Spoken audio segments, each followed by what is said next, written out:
जय माता दी दोस्तों, जय श्री हरि। स्वागत है आपका हमारी YouTube चैनल अभव्या वर्ल्ड में। दोस्तों, आज की इस वीडियो में हम आपके लिए श्रावण पूर्णिमा की व्रत कथा लेकर आए हैं।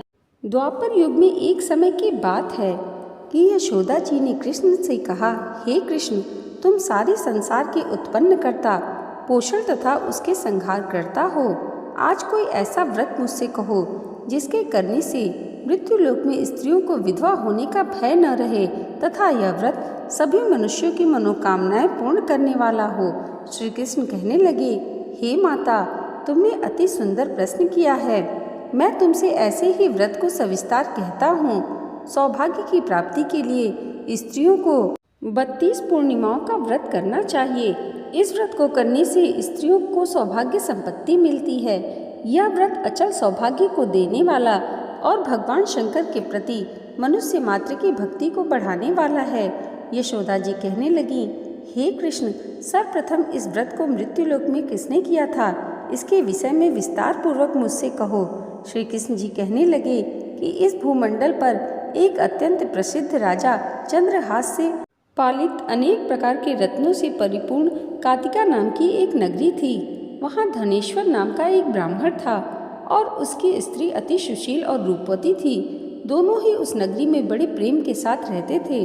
घर में धन धान्य आदि की कोई कमी नहीं थी। उनको एक बड़ा दुख था, उनके कोई संतान नहीं थी, जिस वजह से वो बहुत दुखी रहते थे। एक दिन एक बड़ा तपस्वी योगी उस नगरी में आया। वह योगी बाकी सभी घरों में भिक्षा मांगकर भोजन किया करता था, लेकिन उस ब्राह्मण के घर से भिक्षा नहीं मांगा करता था। एक दिन योगी गंगा किनारे भिक्षा मांगकर प्रेम पूर्वक खा रहा था कि धनेश्वर ने योगी को यह सब करते हुए देख लिया। अपनी भिक्षा अनादर से दुखी होकर धनेश्वर योगी से बोले, और सभी घरों से भिक्षा लेते हैं, परंतु मेरे घर की भिक्षा कभी नहीं लेते, इसका क्या कारण है? योगी कहने लगे, हमारा धर्म हमें इस बात की आज्ञा नहीं देता है, क्योंकि अभी आप गृहस्थ जीवन में एक ऐसे सुख से वंचित हैं। आपके घर संतान होने पर मैं आपके घर से भी भिक्षा स्वीकार कर लूँगा। उन्होंने कहा कि जिसे संतान नहीं है उसके घर से भिक्षा लेने से मेरे भी पतित हो जाने का भय है। धनेश्वर यह सब बात सुनकर बहुत दुखी हुआ और हाथ जोड़कर योगी के पैरों पर गिर पड़ा तथा दुखी मन से कहने लगा कि आप मुझे संतान प्राप्ति का उपाय बताएं। आप सर्वज्ञ हैं, मुझ पर अवश्य ही कृपा कीजिए। धन की मेरे घर में कोई कमी नहीं है, लेकिन मैं संतान न होने के कारण अत्यंत दुखी हूँ। आप मेरे इस दुख का हरण कीजिए। यह सुनकर योगी कहने लगे, तुम चंडी की आराधना करो। घर पहुंचकर उन्होंने यह सब बातें अपनी पत्नी को बताई और खुद वन में चला गया। वन में पहुंचकर उसने चंडी की आराधना की और उपवास किया। माता चंडी ने 16 दिन बाद उसको सपने में दर्शन दिए और कहा, हे धनेश्वर, जा, तेरे पुत्र होगा, लेकिन उसकी आयु सिर्फ 16 वर्ष होगी। 16 वर्ष की आयु में ही उसकी मृत्यु हो जाएगी। अगर तुम दोनों स्त्री और पुरुष 32 पूर्णिमाओं का व्रत करोगे तो वह दीर्घायु हो जाएगा। जितनी तुम्हारी सामर्थ्य हो उतने आँची के दिए जलाकर शिव जी का पूजन करना, लेकिन पूर्णमासी 32 ही होनी चाहिए। सुबह होते ही तुम्हें इस स्थान के पास एक आम का पेड़ दिखाई देगा। उस पर चढ़कर एक फल तोड़कर अपने घर ले जाना। अपनी स्त्री को इस बारे में बताना। सुबह स्नान होने के बाद वह स्वच्छ होकर शंकर जी का ध्यान करके उस फल को खा ले। तब शंकर भगवान की कृपा से उसको गर्भ हो जाएगा। जब ब्राह्मण सुबह उठा तो उसे उस स्थान पर आम का पेड़ दिखाई दिया और वह उससे फल तोड़ने के लिए चढ़ा, लेकिन वह पेड़ पर चढ़ नहीं पा रहा था। यह देखकर उसे बड़ी चिंता हुई। उसने भगवान गणेश की उपासना की और कहा, हे दयानिधे, अपने भक्तों के विघ्नों का नाश करके उनके मंगल कार्य को करने वाले, दुष्ट का नाश करने वाले, रिद्धि सिद्धि देने वाले, आप मुझे इतना बल दें कि मैं अपनी मनोकामना पूरी कर सकूं। इसके बाद वह पेड़ से फल तोड़कर अपनी पत्नी के पास पहुंचा। उसकी पत्नी ने अपने पति के कहे अनुसार इस फल को खा लिया और वह गर्भवती हो गई। देवी की कृपा से उसे बहुत सुंदर पुत्र प्राप्त हुआ। उसका नाम उन्होंने देवीदास रखा। माता पिता के हर्ष और शोक के साथ वह बालक बढ़ने लगा। भगवान की कृपा से बालक बहुत ही सुंदर था, सुशील और पढ़ाई लिखाई में भी बहुत निपुण था। माँ दुर्गा के कथनानुसार उसकी माता ने 32 पूर्णमासी का व्रत रखा। जैसे ही 16वां वर्ष लगा, दोनों पति पत्नी बहुत दुखी हुए, कहीं उनके पुत्र की मृत्यु न हो जाए। उन्होंने सोचा कि अगर उनके सामने यह सब हुआ तो वह कैसे देख पाएंगे। तभी उन्होंने देवीदास के मामा को बुलाया और 1 वर्ष के लिए देवीदास को काशी में पढ़ने के लिए भेज दिया। 1 वर्ष के बाद उसे वापस लेकर आ जाना। देवीदास अपने मामा के साथ एक घोड़े पर सवार होकर चल दिया। उसके मामा को भी यह बात पता नहीं थी। दोनों पति पत्नी ने 32 पूर्णमासी का व्रत पूरा किया। दूसरी तरफ मामा और भांजा दोनों रात गुजारने के लिए रास्ते में एक गांव में रुके। उस दिन इस गांव में ब्राह्मण की कन्या का विवाह होने वाला था। जिस धर्मशाला में वर और बारात के बाकी लोग रुके हुए थे, उसी धर्मशाला में देवीदास और उसका मामा ठहर गए। उधर कन्या को तेल आदि चढ़ने के बाद जब लग्न का समय आया तो वर की तबीयत खराब हो गई। वर के पिता ने अपने परिवार वालों से विचार विमर्श करके कहा कि यह देवीदास मेरे पुत्र जैसा ही है, मैं इसके साथ लगन कर दूं और बाद में बाकी सारे काम मेरे बेटे के साथ पूरे हो जाएंगे।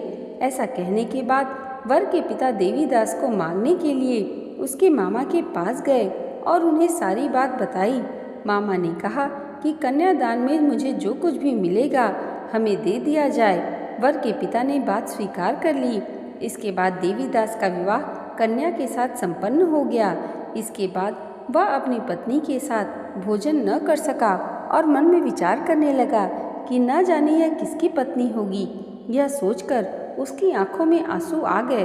तब वधू ने पूछा कि क्या बात है, आप उदास क्यों हैं? तब उसने सारी बातें पत्नी को बता दी। तब कन्या कहने लगी, यह ब्रह्मा विवाद के विपरीत है। आप ही मेरे पति हैं, मैं आपकी पत्नी ही रहूंगी, किसी अन्य की कभी नहीं। तब देवीदास ने कहा, ऐसा मत करिए, क्योंकि मेरी आयु बहुत कम है, मेरे बाद आपका क्या होगा। लेकिन उसकी पत्नी नहीं मानी और बोली, स्वामी आप भोजन कीजिए। दोनों रात में सोने के लिए चले गए। सुबह देवीदास ने पत्नी को 4 नगों से जड़ी हुई एक अंगूठी दी और एक रुमाल दिया और बोला, हे प्रिय, इसे लो और संकेत समझकर स्थिर चित्त हो जाओ। मेरे मरण और जीवन जानने के लिए एक पुष्प वाटिका बना लो, उसमें सुगंधी वाली एक नौ मल्लिका लगा लो, उसको प्रतिदिन जल से सींचा करो और आनंद के साथ खेलो कूदो। जिस समय और जिस दिन मेरा प्राणांत होगा उस दिन यह फूल सूख जाएंगे। जब यह फिर से हरे हो जाएं तो जान लेना मैं जीवित हूँ। यह समझाकर वह वहाँ से चला गया। इसके बाद जब वर और बाकी बाराती मंडप में आए तो कन्या ने उसे देखकर कहा कि ये मेरा पति नहीं है, मेरे पति वह हैं जिनके साथ रात में विवाह हुआ है, इसके साथ मेरा विवाह नहीं हुआ। अगर यह वही है तो बताए मैंने इसको क्या दिया है। साथ ही कन्यादान के समय जो आभूषण मिले हैं उन्हें दिखाए। कन्या की ये सारी बातें सुनकर वह कहने लगा कि मैं यह सब नहीं जानता। इसके बाद सारी बारात भी अपमानित होकर लौट गई। भगवान कृष्ण बोले, हे माता, इस प्रकार देवीदास काशी चला गया। कुछ समय बीत गया तो एक सर्प उसको डसने के लिए वहां आया, लेकिन वह उसको काट नहीं पाया क्योंकि उसकी माता ने पहले ही 32 पूर्णिमा का व्रत कर लिया था। इसके बाद खुद काल वहां पहुंचा। भगवान की कृपा से तभी वहां माता पार्वती और भगवान गणेश आ गए। देवीदास को मूर्छित दशा में देखकर माता पार्वती ने भगवान शिव से प्रार्थना की, महाराज, इस बालक की माता ने पहले ही 32 पूर्णिमा के व्रत पूरे कर लिए हैं, आप इसको प्राण दें। भगवान शिव ने माता पार्वती के कहने पर उसे प्राण दान दे दिए।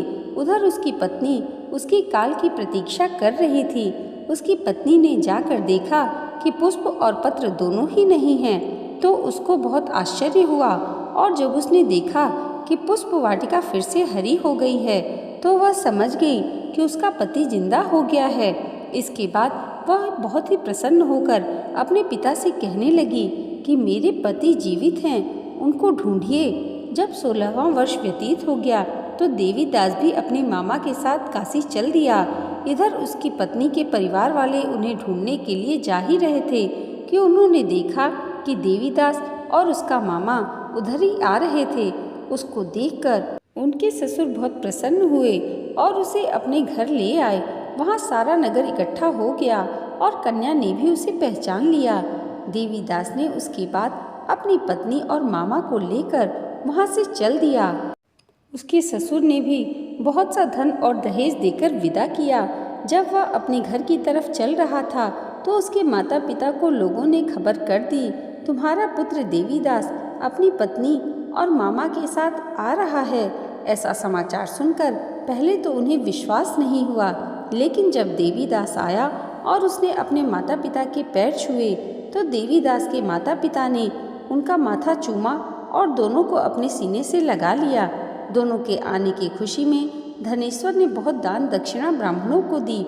श्री कृष्ण कहने लगे कि इस तरह धनेश्वर को 32 पूर्णिमाओं को व्रत के प्रभाव से संतान प्राप्त हुई।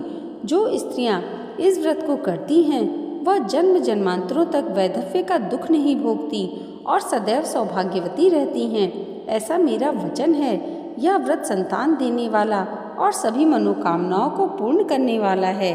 दोस्तों, श्रावण पूर्णिमा की व्रत कथा अगर आपको अच्छी लगी हो तो कमेंट बॉक्स में हर हर महादेव और जय श्री हरि जरूर लिखिएगा और इसे लाइक और हमारे चैनल पर पहली बार आए हैं तो सब्सक्राइब करना मत भूलिएगा। भगवान भोलेनाथ और माता पार्वती की कृपा आप सबके जीवन पर सदैव ऐसे ही बनी रहे, इसी मंगल कामना के साथ मिलते हैं अगली वीडियो में। तब तक के लिए जय माता दी, हर हर महादेव।